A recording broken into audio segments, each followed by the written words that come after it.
really love the new information, the excitement, just the great parallels between Sadi and Bill Donlin and Val Jordan and Bakari Alexander, and it's been a really good transition thus far. So, but we've had 2 practices. I can't tell you a whole lot. I think that we spent a great, probably 500% more in the summer on just individual defense as opposed to evaluating players. So I don't have a lot of evaluation for you today. Even we haven't scrimmaged yet. I could say we probably scrimmaged for 60 minutes the entire summer. So I can't give you much information on what I feel, who's where, other than, but I do know we're trying to get in the stance, we're trying to guard people, we're trying to do a much better job than we did last year. So, but I hope you'll see a little bit. It's going to be like a very boring practice for you. It's going to be an hour of some stretching, and there will be some shooting, and there'll be a little bit more. It won't be a dunk contest, and there won't be any type of scrimmaging at all, but you'll get a little idea for who the players are, what numbers they are, and that will be just about it. So, but as I said, I feel recharged and re-energized by so many things that have occurred with this class of really 5 new players coming in with the 4 freshmen and Charles Matthews. It's like last year we just had Mo Wagner. That was it.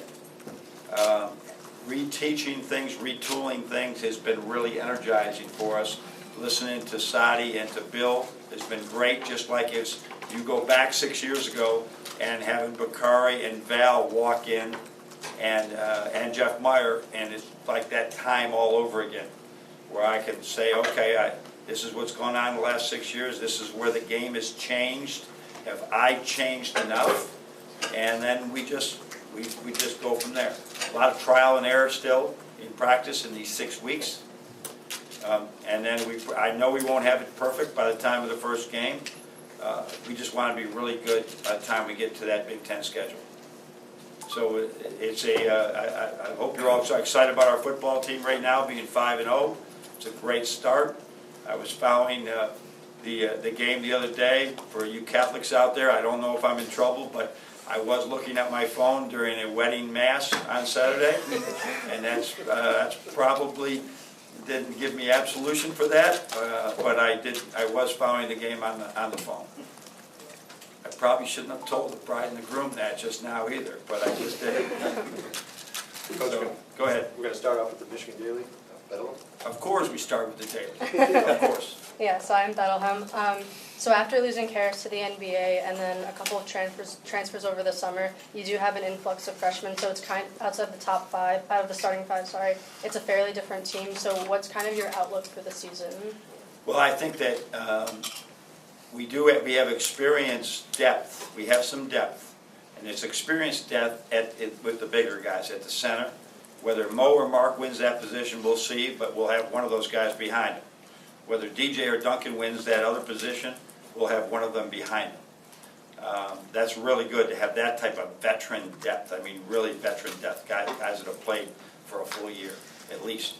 In the backcourt's a different story, where we got the 1, the 2, and the 3 have logged a lot of minutes. But now we got Ibby and X coming off for them. So now we got talented, yet very inexperienced. So there's a lot of things that go into this outlook as we found out. What is the bench going to play like? What are the stars going to play like? What is our injury situation? There's a lot of things. But I like the team right now, and I like the way we've been practicing, and like I said, I like some of the things that we're doing. That would be a change from what we've done in the past. Mr. Quinn? John, you mentioned the new staff and all that. When it comes to Billy, obviously much was made about his defensive prowess and whatnot.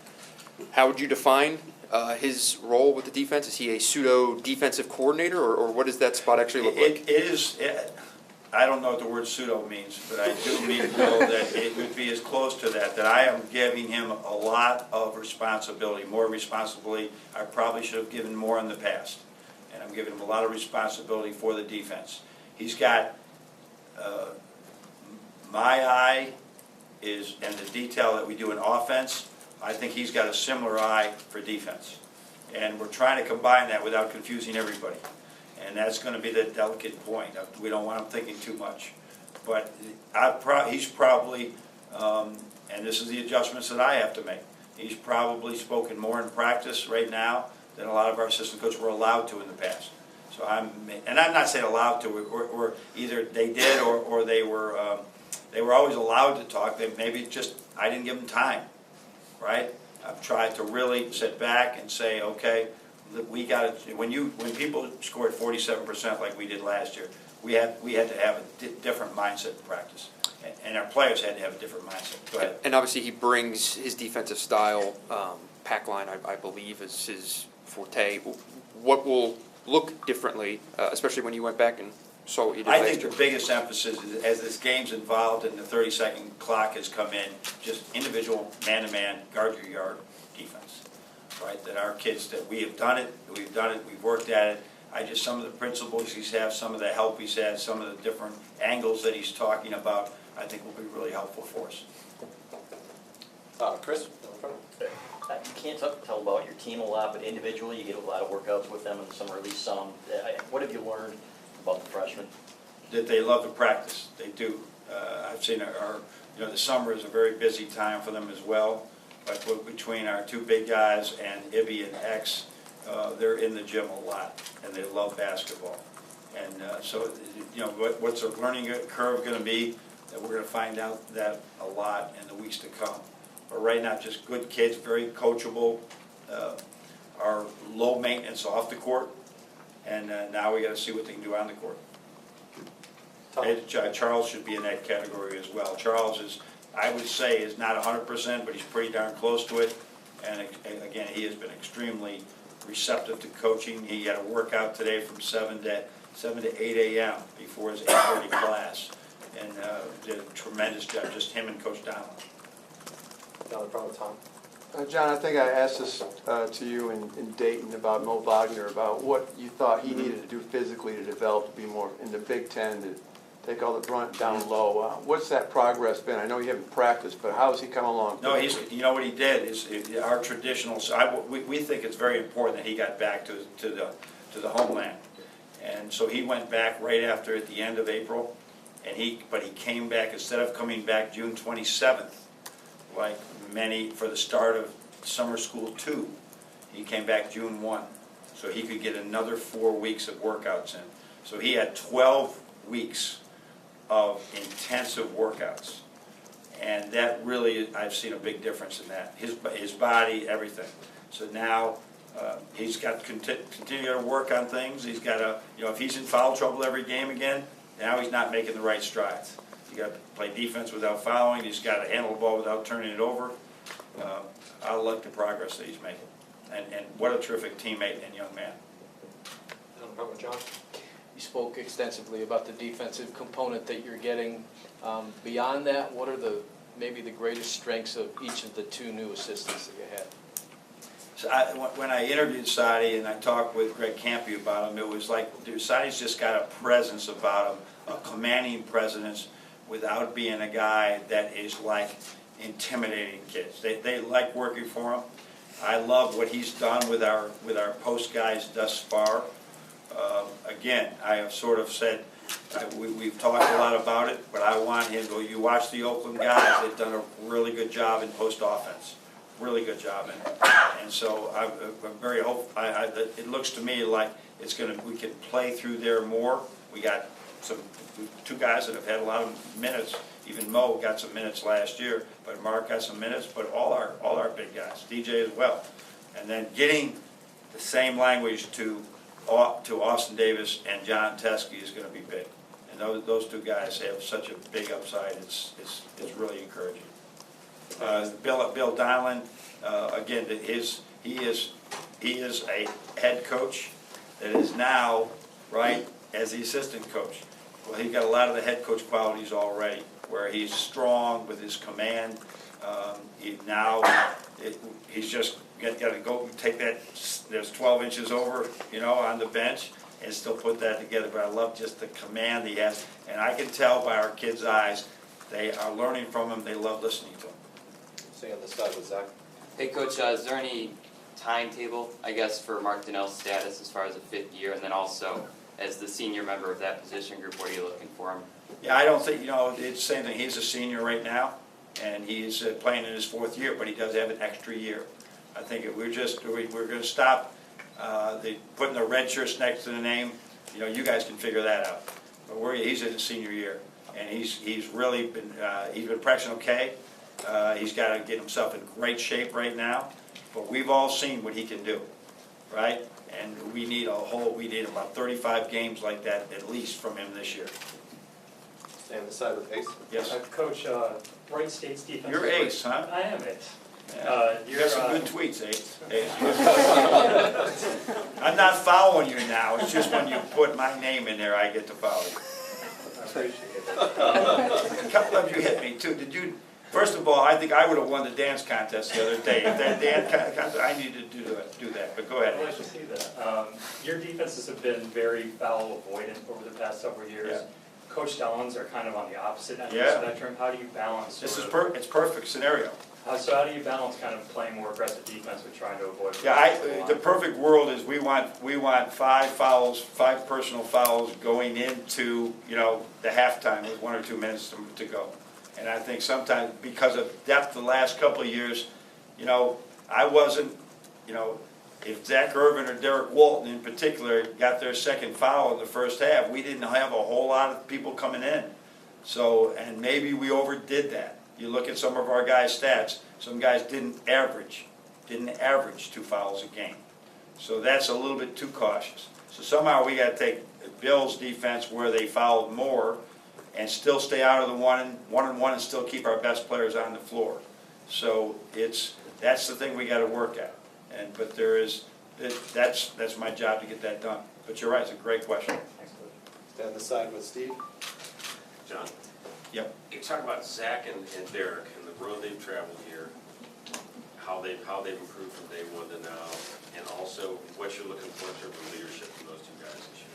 That's been a big, both of those young men, and it's natural. It's natural today. There's not too many walking leaders. It just doesn't happen. And they're like everybody else. They're going to come in and they grow into that role. But ever since this summer, I've seen just tremendous growth in both those guys, be able to speak and lead and push, and encourage and pull with the younger guys. So I love their folks. As you know, seniors just want to win. That they're done with all the other stuff, that noise that they hear in the background. They just want to win. And these 2 guys, if they could come out of here with, given our injury situation of being into 3 tournaments in 4 years, right? Of having a really, hopefully having a great senior year that we're in the championship hunt in the Big Ten all year long. That's a pretty good career for both of them. We'll go back to Zach again. Not every day a practice squad player ends up on the roster. What did you see from Fred to allow him to get that spot, and then what do you expect from him this year? Fred just came in and from the beginning wanted to do one thing. He just wanted to go and guard people. He just wanted to go guard people. And it was great for Derek. He is so quick. And he just drives people fit. So we'll go in there, and it gave us some depth. When Andrew had to be working out in the last couple of years with the first team just to give Derek a rest. He was giving Derek a rest. We had to have somebody that could be into somebody. So he's really, but his attitude, he's a great student, not a good student, he's a great student. And he's just given us a really good attitude for why he's here. He's here for all the right reasons, just trying to help the team. Come back out to front to Chris. Things is Zach back to where he was before the back injury in terms of explosiveness? I haven't seen enough yet because we've just been doing drills. There was some indications of it recently. So that's what we expect. He's just got a little bump the other day. We'll see what he does today, but it's nothing that is an issue. But hopefully he'll be at full go. And then you've had some point guards that are great finishers at the rim. Can Derek be that guy? How important is it that he is that guy rather than just Well, looking for we a talk guy? a lot about Billy Donlin, about the defense. This is where Billy has taken, he's also the point guard and the guard coach, and really good at creating other ways of gaining leverage and the skill development and the ball handling that you need to finish at the rim. So Derek's kind of, I sense he's going to have much improved numbers in that area between 15 feet and 1 foot, where it is tough twos. Every NBA team, every college team is trying to get guys to take tough twos, right? And that's what Derek will have to make, right, for as long as he plays basketball, because he's an elite shooter, and so people are going to try and take that away. He's not going to go up and dunk over people and drives over, so he's going to have to make tough twos. And that's the thing he's worked on, and I'm looking forward to see what he does. Swing over to your right with Nick. Hey, John. With Billy, have you had to like pull yourself back and let him do? I mean, has it been hard for you? Because this is new for you, I guess. If you're going to give him that much Yeah. room. No, not really. I mean, we have known each other for so long. And Nick, when I was at Richmond and he was playing at Wilmington, I mean, those games were absolute wars every single time. And I just said, dang, why can't we score on Wilmington? Why can't we never seem to get an open shot? And as a result, I got so much respect for how he has been taught the game, so how he teaches the game. But it really hasn't been anything. I'm sure there's going to be days where he, as the former head coach, probably goes in and says, I wouldn't do it that way. But at the same time, I got to make that call. But I think right now, Billy, if you really believe is strong in that, look at our stats last year. I'm going with you. Look at your stats, look at our stats. Like transition defense, they were maybe 100th in the country. We were 200th in the country. And we weren't sending guys to the backboard. So that shouldn't happen. So when he's talking about defensive transition right now, I'm all ears. Have you told him, like, I want you to stand up to me and tell me that? I tell our guys all the time, I don't want yes men. I don't want them, but I also don't want somebody sulking because they didn't take their idea, right? And that does happen out there all of a sudden. So it's important, but I don't want yes men. Absolutely. Down front here with Noah. John, are there any lingering I got green in here, Noah. injury concerns from the offseason? No. You guys had guys last year coming Yep. just through the whole preseason that you were still waiting Right, on. no, to get we're healthy. as healthy as we have been in a long, long, long time. So let's just keep it that way. We deserve one of those years right now. John, talking to guys at the end of last year, I think it was pretty clear that they still felt that they had a reputation of a team that could kind of be like pushed around, but that wasn't the toughest group. I think there was a certain Right. reputation there. Right. Is that something you address, and if so, how? Well, I think it has something to do with what we discussed before. The lack of fouling, right, leads to baskets, leads to trying to keep our best players on the court because of a lack of the depth that we had, especially in some key positions. So, somehow we've won championships. We went to the Final Four. We went to the Final Two, right? And people still think we play like wimps, all right? If we can keep winning, we can win 2 championships in the Big Ten every 5 years. I'll take it, and then call us as wimpy as we want. So there's a lot of ways that you can be physical and you can be tough. And I'm sure some years we were wimpy, but we probably had a bunch of young guys out there that weren't ready to play. They're just not. But now they are. So don't pay attention to that thing. But I'll tell them when they're not being tough enough. But even, when you look back at the Elite Eight team, for instance, when Nick carried himself a certain way, there were guys that had a certain attitude that they carried on the floor. Yeah. That I don't really know if that was there the last 2 years. Is that something you would like to see return, and if so, how could it manifest Yeah, I itself? think like Nick probably was one of our least physical players his first year. He grew into that. And they said you just don't change that overnight. You just don't change a mentality of, as I've told you guys so many times, you create really good kids. And sometimes that's bad news. They're really good kids. And you got to teach them how to have a little bit of an edge. But it doesn't come overnight.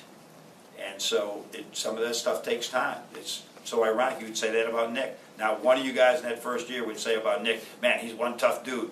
Now, he didn't walk here he left one tough dude. Right? So that's part of the assimilation I think they all go through. Who would you like to see be those guys this year that carry a certain... All 16 guys on the roster, I'd like to see them. I'd like the presence every day of these guys that that have that stuff that Novak walked in as one tough dude, right? Trey Burke walked in as one tough dude, right? So that if we can get more guys to just grow, but Tim Hardaway and Nick walked out of here that way. So I think everybody has to do that, and it usually starts with our captain showing that every day, whoever our senior captains are, or juniors, whoever it turns out to be. Stay over here with Dave, Brad. Hey, Coach. Xavier Simpson comes in as your most highly touted recruit. What is about his game immediately do you think can really add to the squad, and has Derek Walton really kind of taken him under his wing to show him the way at point guard? Yeah, here's what I see with Xavier. He's very, very quick in small spaces. When he's got to, almost like a running back that can hit the hole and just cut and get into spots, he's really good at that. He really sees the game very well. He sees what's going on. And our upperclassmen, no matter who it is, and who the younger guys are really encouraging and helping them. There's a lot of arm around in practice. Here's what coach is talking about, and it's been very helpful. But Derek knows that he is the heir apparent here, and Derek's going to be challenging him. And you should look forward to seeing both of them in the backcourt at the same time. Let Derek come off and just hunt shots, and let X run the team. You could see that more than you'd ever expect. Back down with Chris. Duncan obviously isn't Nick Stauskas, but can you envision a scenario in which he gets the ball a little bit more? I'd like to play him in a couple different positions so that he can, because he at 6'7" or 6'8", he can play off the ball screen. And Duncan's whole thing is now, every year has been this great step. The next step is, and I got to run a little faster. I'm a marked man. This is not a game of horse. I'll tell him often in practice, this is not a game of horse. This is the game. You got to be, watch Kyle Korver, you got to be running at high speed because the scouting report's out on you. You are maybe the best shooter in the country. They're not going to get you open. You got to get yourself open. So that's that nice next progression. Guarding his yard, diving on the floor, becoming more of a rugged defender. That's good, is another step. And then you mentioned Mark has to get in great shape. Did he do enough over the summer, and did your guys feel? Yeah, all our big guys really have to get in tremendous. A big guy has to be in better shape maybe than anybody on the team, and he's no exception. Just to follow up on the Xavier-Derek dynamic, is it a good thing, or do you think it could prove to be something that kind of puts extra charge into Derek to have a guy behind him, and no disrespect to Spike, but have a guy behind him who is clearly, hunting for those minutes and maybe push him a little bit more than he has been? Well, I know one thing that as when we went through the last couple of years that are well documented, the depth at key positions just went with a snap of the foot or whatever it was. And so now these guys they get beat defensively, and it was like the coaches didn't have a whole lot that they could do at times to make changes. I mean, you could do it, but it also could go the other way. I'd have confidence that through the next time out, you could get them to play better defense. The bench is a tremendous motivator. But I also like the idea of having that quickness out there. We got two very, very quick guards, right? When Connecticut won the national championship a few years ago with two quick, small guards, right? That's very appealing to us defensively to have that type of quickness on the perimeter. And nobody's talked about Muhammad Ali. He's had a really good postseason, preseason, and that he has some pretty good athleticism in the backcourt as well. Stay in front with John. With the rookie big men, what gets them on the court the quickest? Probably who really can show us who's going to be the best defender, right? Who's going to pick up things the quickest. That both of them are making these tremendous strides. I'm telling you, Austin Davis is the kids call him Big Country. We talked about country strong. Country strong. He just grew up that way. He is so strong, and Johnny is so tall and so big. I don't know how it will play out, but we'll know in months ago. But usually with big guys, it's who picks it up, who picks up defense. The center in defense is so key right now. And whoever is a little bit behind, right? And I would say you go back to Jordan Morgan, as a freshman, it was not pretty. as his defense. He was learning a lot of things. As a senior, he's the best defender in the country at that post. He was really, really good. So we'll see how that all develops going forward. Back down to Tom in front. John, I know the Big Ten race is still a couple months away, but any perception of those teams that you think are contending, and where does Michigan fit into that contention? You know, it is, as I've seen this league evolve with the, new teams coming in, with people going pro early, not going pro early, coming back, I don't think any of us could ever have imagined some of the dynamics that have gone the last couple of years, right? That teams that would all of a sudden you thought were fourth or fifth won the championships, and people that they predicted to win, were fourth or fifth, right? So it's going to be really interesting. But I'm not like that. I'm not looking at the other teams at this point. I'll wait till I see video. I'll wait till the weeks before them. We'll prepare for the actions that the coaches will run now during the year, right? But I won't be focused on, okay, who do we got to beat? No, we got to try to beat everybody, because that's you got to find it. You got to win your games. I mean, I looked at the schedule one time. My stomach hurt. I said, I ain't looking at it anymore. I'm going to look at it 3 days before. Who do we got next? Come back over to Kevin. Coach, I spoke with Duncan on Friday night, and he talked about how he feels this team has a little bit of a chip on its shoulder, that you're still being overlooked a little bit. Do you get a sense of something extra in this team in practice, something to prove at all? I would hope so. We did not take it lightly. A 13-point, I think it was a 13-point lead against Notre Dame. And that absolutely is just an awful second half performance. They know about that. We talked about that a lot. And that was not going to be acceptable going forward. And I don't care what to forget about that we just played. That had nothing to do with that. That we did not play with that type of a grit that you needed when you needed it the most. And so hopefully that's created a chip. They got a taste of the NCAA tournament. Most of these guys, all but Zach and Derek, had not played in one. And they got a taste of the NCAA tournament, but hopefully there's a chip that they want to get back to that tournament. And the only way you get back there is day by day, having grit every day. Right down in front of Chris again. How big a year is this for DJ, and what does he need to do consistently to get him consistent minutes? He's got to keep doing what he's doing right now. He's had another really good off season in the weight room. He's understanding who he is. He's an athlete who can shoot. He's not a shooter who's an athlete, right? I want him to be a guy that's a great defender, right? A guy that is always giving the opponent fits. I told him Troy Williams is a great example of what Troy was able to do, just cutting and slashing to the basket without the ball and use your length. But he's had a really good offseason, a really good fall.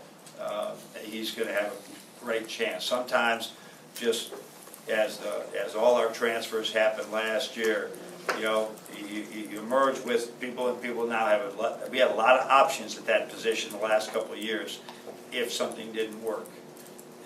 We have options still, not as many as we had. He's going to get a great chance to prove himself, both in practice and games.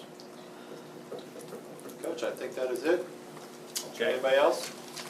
All right, thank you, Coach. So I think with the women are practicing, I think they're off at 4:30, so we'll try to be out there at 4:30. When we go to foul shooting and three-point shooting, that would be probably the best time. And we're still learning some drills, so our practices are usually bang, bang, bang, and they're really moving. Today's won't move like that. I'm not trying to, make it boring for you. We're not going to change a great deal just because it's media day. We still have a job to do, but I think you'll get a pretty good idea. Thank you very much. You're a great bunch.